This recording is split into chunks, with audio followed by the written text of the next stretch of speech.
Okay, well, welcome back to week 2 of Then and Now at CHSS. Now, we're back here in the kitchen with Heather.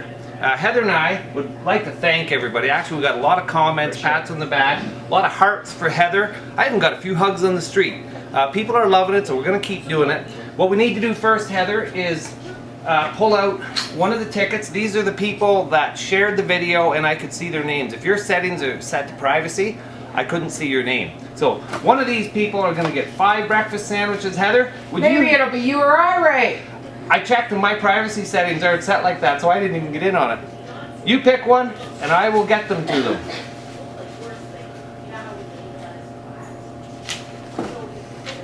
And the winner is Tarina Merkel. So I'll be contacting you, Tarina, and we'll figure out how to get the breakfast sandwiches to you.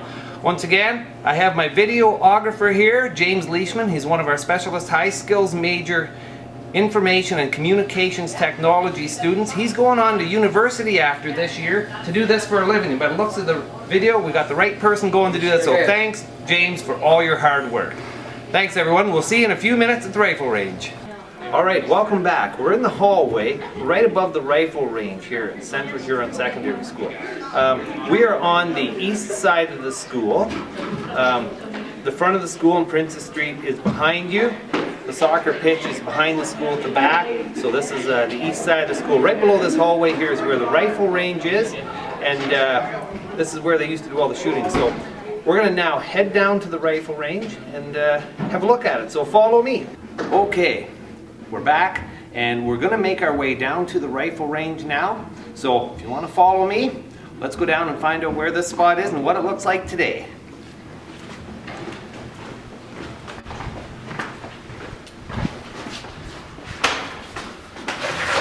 We had to jimmy the door to keep it open. It's normally locked.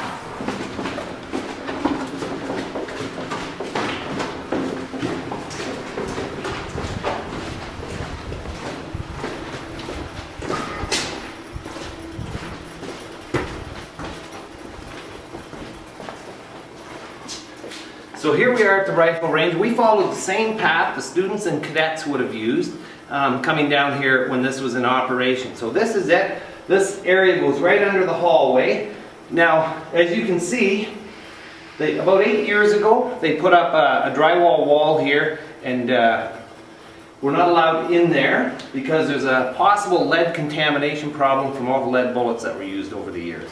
And also a confined space, but what we did is we went ahead previously, we set up a couple lights, so the next time when we go over there, we're going to start to film from the other side, or from the entranceway here, and we'll give you a look at the rifle range. A few things you may notice, the tracks are still there that the targets went down, and you'll be able to see the distance of it, so as long as we can get enough lighting, that'll be good. This area now is only used for a bit of storage for our sports teams and students council, so nobody really goes down here anymore. And yeah, when that wall wasn't there, this is where they would have shot from. All the way, they probably had something set up here, shooting tables, and they would have shot all the way down, and the tracks would have carried the targets back and forth. So the next time I see you, we'll be at the entrance there, and we'll be showing you the inside of the rifle range.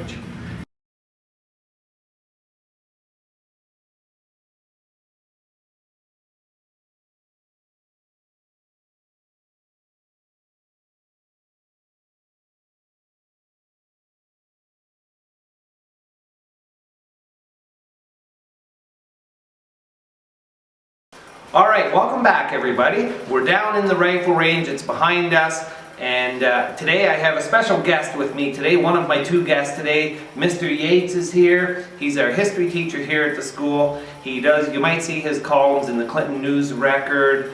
They're in a few of them, aren't they? What other papers?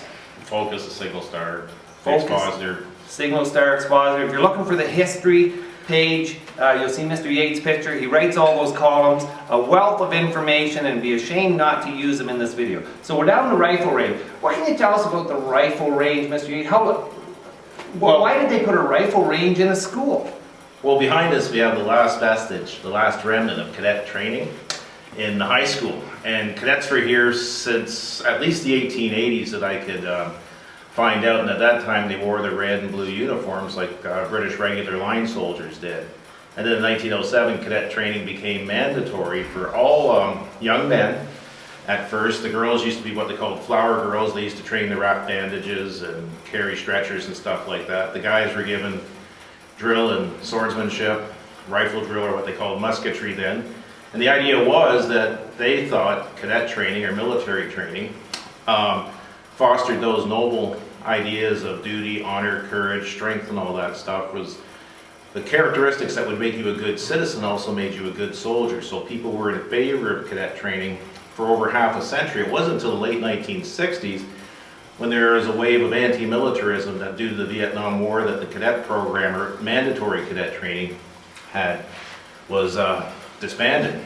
And right up until the late 1960s, by that point, both the male and female students were all required to do drill, and we had a band, we had a rifle team, we had all these components for like a military battalion here in the school. A lot of the instructors were teachers here, but we also had the added advantage. Like when the air base was here, we got professional military drill instructors who put the cadets through their drills in the backyard here in the back where the parking lot is here down on the soccer pitch. So cadet training has a long history in the school, and as I said, the rifle range behind us is the last remnant or last visible sign of cadet training in the schools. Wow, that's interesting. I never shot a gun down here. What type of weapons would they have used? Like I understood it was a military weapon reboard as a .22. That's right. They had after World War I and II, they had surplus of 303 rifles, Lee Enfield 303 rifles, and they were bored down to a .22, which was perfect for indoor rifle ranges, that sort of thing. And so that's what would have been fired down here. Right up in the mid-70s, we had, at least the mid-70s, we had a rifle club, and I'm assuming they used those same .22 bored weapons down here when they did their target shooting. And as I understand, we used to have a lot of trophies here at school that were stored here from our rifle teams from this school that won a lot of provincial championships. Yeah, and they used to be here. I think they're at the Huron County Museum now, and somebody needs to sort through all that school archival stuff to see where those trophies are, but I believe that's where they are now. We had drill trophies, rifle range trophies, I think, radio club trophies. Oh, nice. All that stuff, yeah. Well, we're going to try to go through some old yearbooks to find pictures of some of the rifle And I bet clubs. they have the cadet corps and Yeah. stuff like that. In the I have old a yearbooks. guest speaker coming this afternoon who was in the cadet corps here and shot down this range, so we're looking forward to that. For now, Mr. Yates, thank you very much for being part of this. This is awesome. Thanks. Thank you, and stay tuned. We'll be back shortly. All right, welcome back, everybody. I have my second special guest for today, Doug Vanderhaar. Doug went to school here, and he was in the cadet corps here at school. And we're going to get a little bit of information from him because he remembers shooting down here. So Doug, can you tell us a little bit about the cadet program and what it was like? It was partially the band, which we were in, and then the cadets portion of it. And part of that was shooting down here. And I can remember Brad Kempson was our little leader, or he was a big boy. Yeah. And he led the group down here, and we'd come down here and do our shooting. But since then, I realized that Murray Taylor was down here and won for the 1970, and I don't remember it being something that we went from school to participate in. But I know we did do it down here. Yeah. And I'm pretty sure there were just like 22 rifles that we were using. Okay.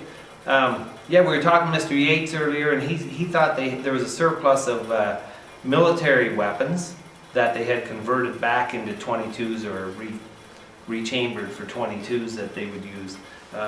So what was it like being in the cadet program? Did you have a uniform or anything you had to wear? We had a uniform. It was made up from wool, and you could barely sit down because it was so itchy. And I think anything that was itchy was on the inside, and it was terrible to wear. And that stands out. I remember once we were told as a joke that it was band practice and we had to have our suits. So Brian and myself, we come to school diligently with our suits on. That was a long day.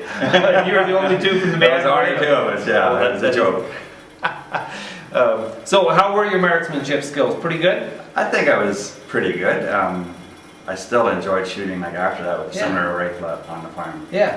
Now, did you bring your own gun to school? No, wait. That's an odd question. That was sort of frowned on. Oh, then. was it? That is still frowned on It's then? really frowned on now. Okay, yeah, I know. Yeah, they don't. They probably even question us talking about a rifle range. But it's part of our history, so this is good to know. Now, I was talking to somebody who thought students did bring at one point their own guns to school, but that's going back, you know, more than generations. From my understanding, they used to have teach the hunter safety course, and they would be done in the high schools, and part of that course, students would have to shoot down here as well. So that's pretty No, cool. when we were here, I just don't know where the rifles were stored. But I remember, like, you had a way to get your rifles. Yes. And then we had practice for cleaning and like how to handle a rifle. Oh, nice. Sort of in a marching band style. Okay. But I don't remember it was a big part of our lives, but it was probably once a week, I would assume. Oh, cool. Thinking back. Yeah, that'd be fun. You know, now that you say that, I remember talking to Mr. Yates. I didn't ask him this morning when we interviewed him, but he remembers that there was an armory at the end of this hallway, and even in the last 15 years ago, the sign was still up that said armory on one of the doors. Oh. And the sign is gone, and but yeah, so there used to be an armory on site where they kept all the weapons and ammunition right here in the school.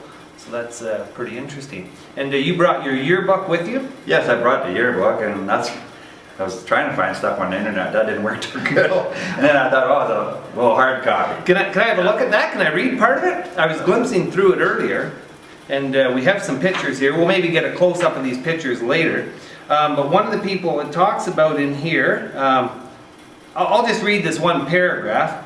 One of the main events during the spring term was the cadet inspection. Our school, number 339, Central Huron Secondary School Cadet Corps, distinguished itself by fielding a company of cadets.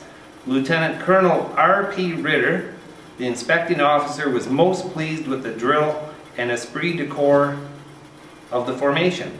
There were good demonstrations in hunter safety, map using, fieldcraft, rifle handling, and sports activities. Special thanks are in order for Lieutenant Mann. Lieutenant Mann ended up being a geography teacher here at the school, and lots of people will remember him, who assisted with this fine cadet band. The best junior marksman was Cadet Murray Taylor, and the best senior marksman was Band Sergeant Tom Campbell. Best bandsman was Leonard Lobb. Platoon number 1 was the best on parade. Best cadet was Cadet Major Brad Kempston.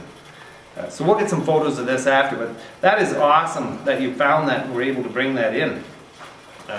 And we're glad you had a chance to come to the school today to talk about this, because this is interesting, and we just went for a little tour of the tech department in the school, so hope you found that interesting. We may continue that tour a bit. So for everybody who's watching, thanks for joining in on the history of the school again, and for everybody that shares this video on Facebook, make sure your privacy settings are set so we can see your name. If you want to be entered in for the draw, we're going to have a draw for a $25 Tim Hortons gift card this time. So be sure to share this video, and thanks for all the positive feedback we've received. Doug, thanks for coming out today. I enjoyed it. Yeah, you're welcome. Thanks.